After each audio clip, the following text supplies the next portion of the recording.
Didn't realize that Teacher May is very sick. I thought I said it. How would I say I was kicked out in CDIFI? I said I was banned. It was Atipura said it. And it's not Teacher Evelyn. I know Teacher Evelyn never supposed to said that, right? No, she wasn't. It was Atipura.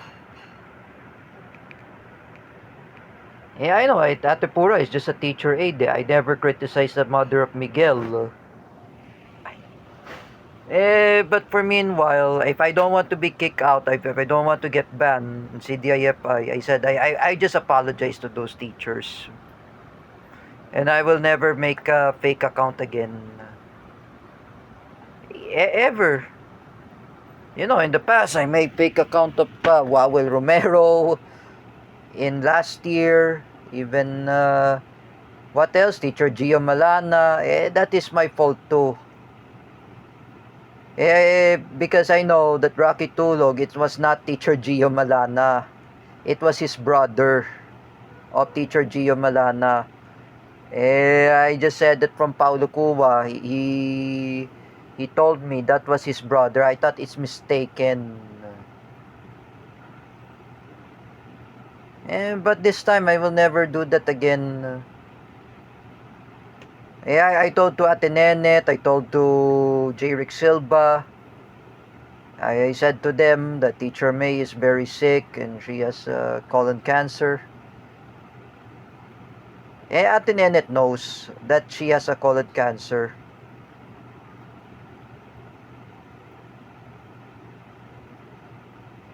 And of course, for me, I will never make fake account. Either to Ate Dina, either what really happened. I don't want to be happen. You know, in the previous years, in pandemic, in 2021, I didn't make a fake account of Teacher Vincent, and that was my fault. And I apologized to him. My parents apologized to him, and it never happened again. Even me, when I apologized Teacher Gio Malana, it never happened again. But this time, for me, I never bully Eskel Penumbra. Last 2022, I made fake account. Oh, Teacher Kel claims, why did you do that to my boyfriend? Oh, I never want to be happen again. But I apologize, Eskel Penumbra. I said to Eskel Penumbra, the husband of Teacher Kel, and I apologize, Teacher Kel, also that I was being scammed by Bangag, Marcos Jr. I'm the one who endorsed Bangag. And Teacher Kel didn't realize. He said to me, "Oh, don't endorse Bangag Marcos Jr. again. He's a thief. He's a robbery. That is a word magnanakaw. Oh, so don't do that again." And she said it to me. Oh, at least I never do that again.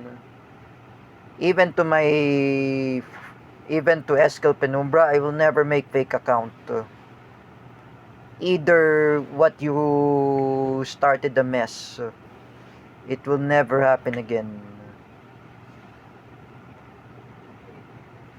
But for me, it never happened again. So I talked with J. Rick Silva.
Okay, let's fix it up.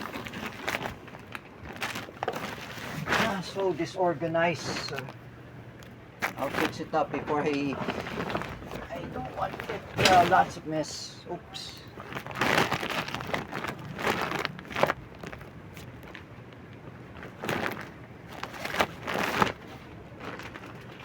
Oh, here.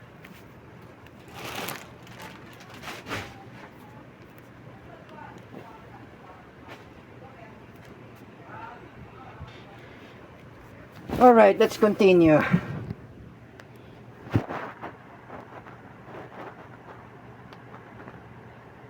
But I hope it will never happen again, even to Luis Cabales. But I apologize to Luis Cabales. I said to him, do not repeat it me about that I use your Facebook account, I make fake account. Oh, that was really the past.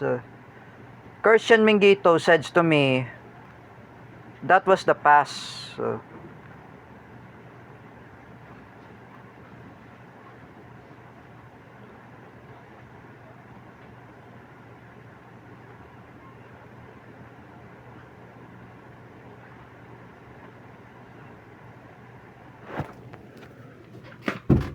Just like what I said, I said to Luis Cabales, what you're saying anyway, that I use your fake account on Facebook after the incident of Teacher Vincent, after the incident of JD Biniegas.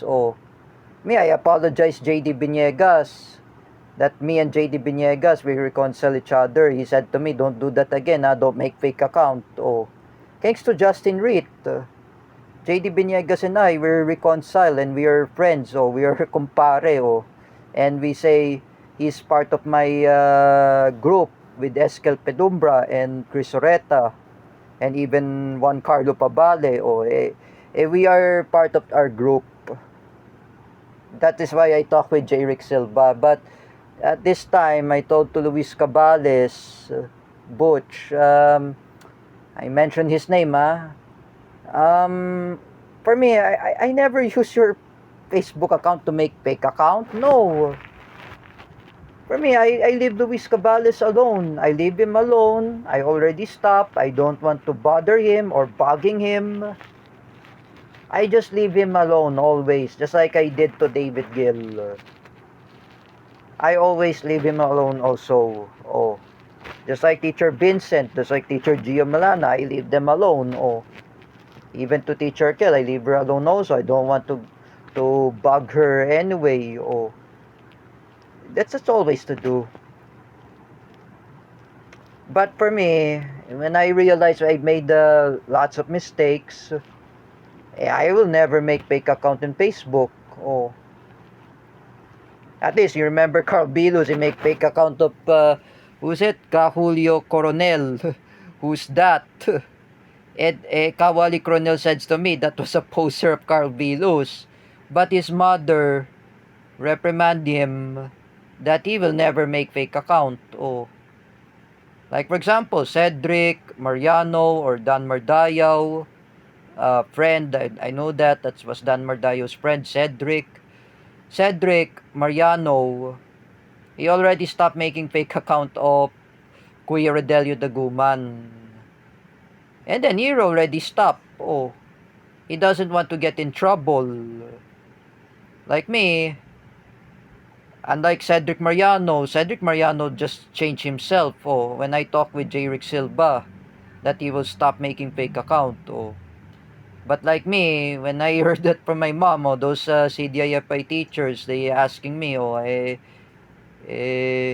magbago ka na, wag ka na gumawa ng fake account. And she said to me, maaabot ka pa sa kulungan. It will never happen again. But at this time, I talked to J. Rick Silva, that will never happen again. But I already reconciled with Ate Dina, thanks to J. Rick Silva. I reconciled with Luis Cabales, thanks to Christian Mingito. That's all over the place. I don't want to make too much enemies.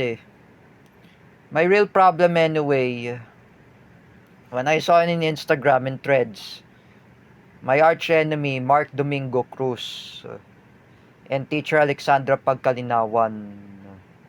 But not Ate Dina Guillermo, not teacher May Tiburcio, not teacher Vincent or teacher Gio, not Luis Cabales, not either.